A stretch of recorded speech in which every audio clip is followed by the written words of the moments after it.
Close your eyes. Forget everything you know about the modern world. No electricity, no running water, no phones, no cars, nothing. Now imagine you're waking up, but not in your bed, not in your room. You're waking up in the year 1347 in a small village in England. Your name is Thomas. You're a peasant farmer, 23 years old, and this is your life. Dawn. The rooster crows. It's still dark outside, but you must wake. The sun will rise soon, and there's work to do. Always work to do. You open your eyes. Above you, a thatched roof, straw and reeds packed tight to keep out the rain. Mostly it works. When it rains hard, water drips through in places.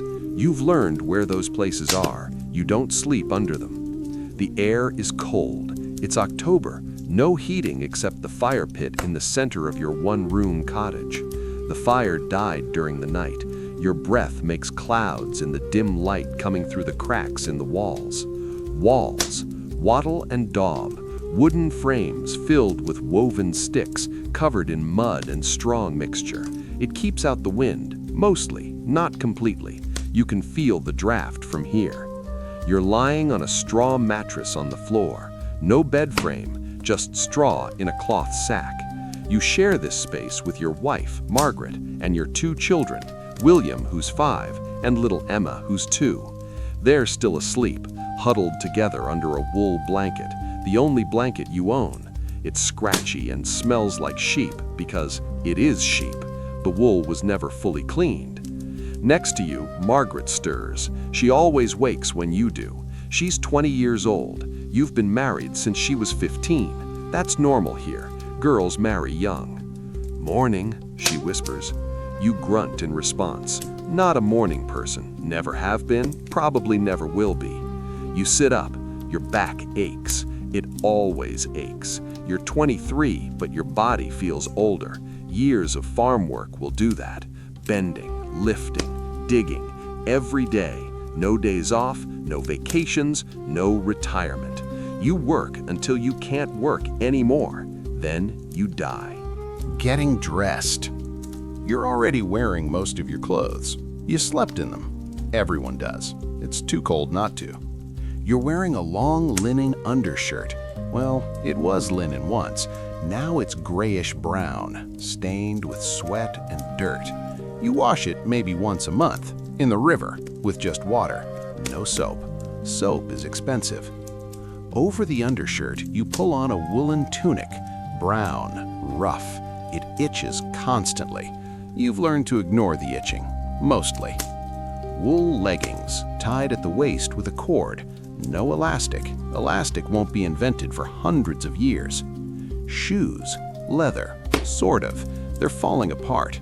The soles are worn through in places. You've stuffed straw inside to cover the holes. Your feet are always cold and usually wet. This is your only outfit. You own no other clothes. When these wear out, Margaret will make new ones from scratch, spinning wool from sheep, weaving it into cloth, cutting and sewing by hand. It will take months. The cottage. You look around your home. One room, maybe 15 feet by 15 feet. That's it, the entire house. In one corner, the straw mattresses. In another corner, a small area for the chickens. Yes, chickens. They live inside with you. They provide eggs, valuable eggs. You can't risk them being stolen or killed by foxes, so they sleep in your house. The center of the room has a fire pit, just a circle of stones on the dirt floor. Smoke rises to a hole in the roof, most of the smoke anyway. The rest just fills the room. Your eyes water constantly. Everyone's eyes are red and irritated all the time. Against one wall, a few shelves. On them sit your possessions, your entire worldly goods.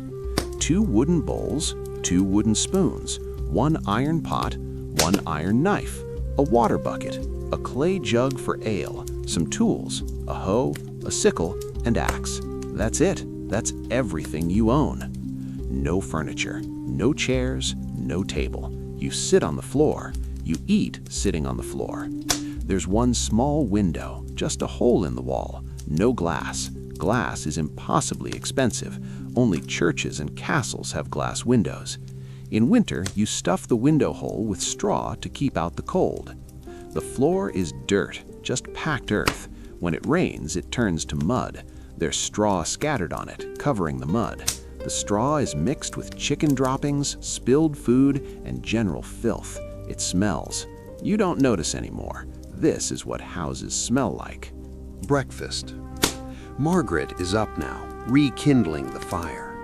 She takes the previous night's embers, adds dry straw and twigs, blows gently. The fire catches. Breakfast is bread. It's always bread. Brown bread, dense, heavy, made from rye and barley, not wheat. Wheat is for rich people, lords, nobles, not for you. The bread is several days old, hard as a rock. You dip it in ale to soften it. Ale, not water, never water. The water from the river will make you sick. Everyone knows this. You don't know why. Nobody knows about bacteria, won't for hundreds of years. But experience has taught you. Drink water, get sick. Drink ale, stay healthy. So everyone drinks ale, all day, every day, even the children. It's weak ale, low alcohol, just enough to kill the germs. You eat your bread. Margaret nurses Emma. William gets a piece of bread with a tiny bit of cheese. Cheese is special. You don't have it every day. No milk. The cow belongs to the Lord. You're not allowed to milk it. You're not allowed to hunt the deer in the forest. That's the Lord's forest, his deer. Poaching is a crime. They'll hang you for killing a deer. Most of your food goes to the Lord. You work his land 3 days a week for free. It's called corvée labor, required service. You have no choice. The other 4 days, you work your own small plot, growing your own food, barley, rye, vegetables, a few chickens. That's how you survive. Morning work. The sun is rising, time to work. You grab your hoe and head outside. The village is waking up. Smoke rises from other cottages. You hear a baby crying, a dog barking, someone coughing. Everyone's always coughing. Lung problems from the smoke-filled houses. Your neighbor, John, is already in his field. He waves. You wave back. John is 40, ancient, gray-haired, missing half his teeth. His back is bent from years of labor. That's your future, if you're lucky enough to live that long. Most people don't. Most die young. Disease, injury, hunger, childbirth for women. Margaret has already lost one baby, stillborn. It happens all the time. Life expectancy is maybe 35 years. If you make it to 40, people call you old. You walk to your field, 2 acres. That's your plot. It's not much, but it's yours, sort of. You don't own it. The Lord owns all the land. You just work it. In exchange, you give him half your harvest.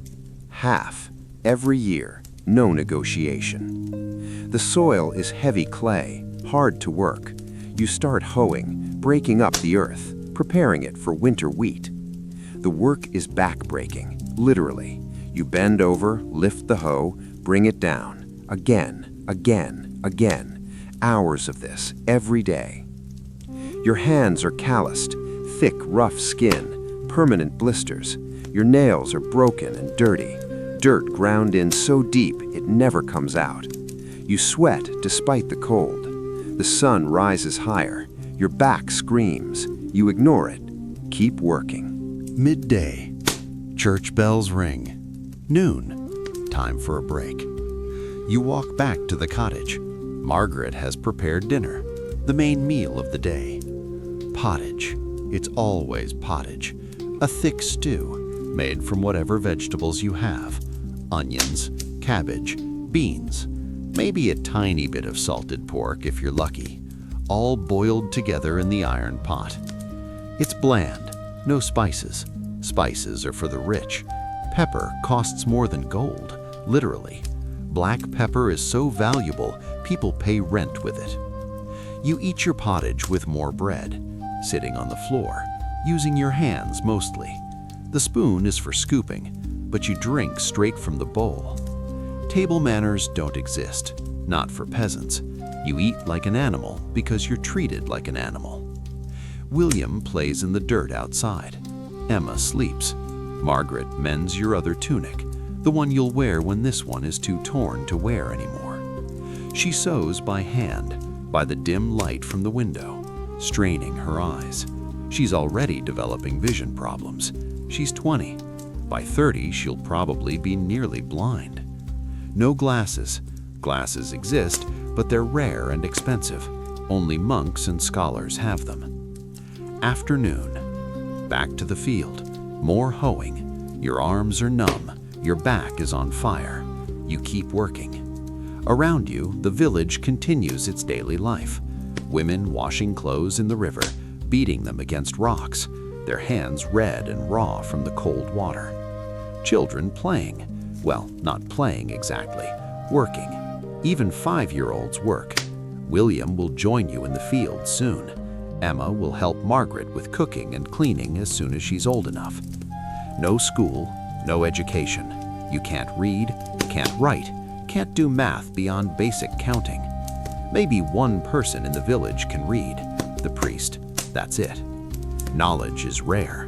Books are incredibly expensive, hand-copied by monks. One book might cost a year's wages for a skilled craftsman. You'll never see that much money in your lifetime. You are completely illiterate. You'll live your entire life without reading a single word. In the distance, you can see the Lord's manor, a large house, stone walls, real windows. Compared to your cottage, it's a palace. The Lord lives there with his family, knights, servants. You've never been inside, never will. You're not allowed. You see the Lord maybe 3 times a year, at Christmas, Easter, harvest time. He collects his taxes. You bow. He ignores you. You're not a person to him. You're a resource, like the pigs, like the wheat, something that produces value. Evening. The sun is setting. You're exhausted. Every muscle hurts, but you're not done. You need to feed the chickens, collect the eggs, chop wood for the fire, fetch water from the well. The well is in the center of the village. You wait in line with other villagers. The water is murky, probably not safe. You'll boil it before drinking. Actually, you'll make it into ale before drinking. You carry the heavy bucket back home. Your shoulders burn. Margaret has made supper, more pottage. Same as lunch, same as yesterday, same as tomorrow. You eat, drink ale, sit by the fire. This is your evening entertainment, sitting, staring at the fire, talking to Margaret, playing with William. That's it. No books, no music unless someone in the village has a flute. No games except simple ones children play. Most people are in bed by 8 o'clock. When the sun sets, the day ends. Candles are expensive. You have one candle. You save it for emergencies. So when it gets dark, you sleep. Night. The family lies down together, under the one blanket, pressed close for warmth. The fire burns low. Shadows dance on the walls. Outside, you hear an owl, a fox barking in the distance. You think about tomorrow. It will be exactly like today, and the day after, and the day after that. This is your life. This is everyone's life. It never changes. Your father lived this way, his father before him. Your children will live this way. You will never travel more than 10 miles from this village, never see a city, never see the ocean, never read a book, never have a choice about your life. You are bound to this land, legally bound. You can't leave. If you try to run away, they'll hunt you down, bring you back, punish you. You are not free. You are a serf, one step above a slave. But you don't think about this. This is just how life is. You don't know anything different. Nobody does. The reality. This was life for most people in medieval Europe. Not for everyone. Not for nobles. not for wealthy merchants, but for 90% of the population. Grinding poverty, endless labor, no hope of improvement, no social mobility. You were born a peasant, you die a peasant, your children would be peasants. Disease was everywhere. Plague, tuberculosis, dysentery, smallpox. Simple infections killed people because there were no antibiotics. A cut could turn septic and kill you. Dental problems were universal. No dentists. Teeth rotted, hurt constantly, fell out. By 30, most people had lost several teeth. Pain was constant, and there was nothing for it. No painkillers, no medicine worth the name. Prayer was your only option. Women had it worse. Pregnancy was dangerous. Many women died in childbirth. Those who survived often had complications, infections, permanent injuries. Children died frequently. Maybe half of all children died before age 5. Parents expected to lose children. It was normal. This was life for generations, for centuries. But also, there was community. Everyone knew everyone. When someone needed help, neighbors helped. When you were sick, Margaret would care for you.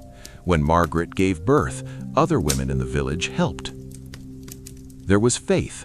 Everyone believed in God, heaven, salvation. The church promised that this life of suffering would be rewarded in the next life. That gave people hope. There were small joys, a good harvest, a wedding, a festival day, sitting by the fire with your family, the birth of a healthy child. People were not miserable all the time. They laughed, they loved, they found happiness in small things. Because that's what humans do. We adapt. We find joy even in hardship. We keep going. Sleep peacefully. Close your eyes. Return to the present, to your warm bed, your soft pillow, your heated room. Think about Thomas, about Margaret, about William and Emma. They're not real people, but millions like them were real. They lived, they worked, they survived. They didn't have what you have, but they had something. They had each other. They had community. They had resilience. You are the descendants of people like Thomas. Your ancestors survived plague, war, famine, endless hardship. They survived so you could be here now. In your comfortable bed, in your heated room, with food in your kitchen, with medicine in your cabinet, with opportunities they couldn't imagine. Breathe slowly, deeply, gratefully. You are so lucky, so impossibly lucky to live now, not then. Tomorrow, when you wake, remember Thomas. Remember how hard life was, how easy you have it by comparison, and be grateful. Good night.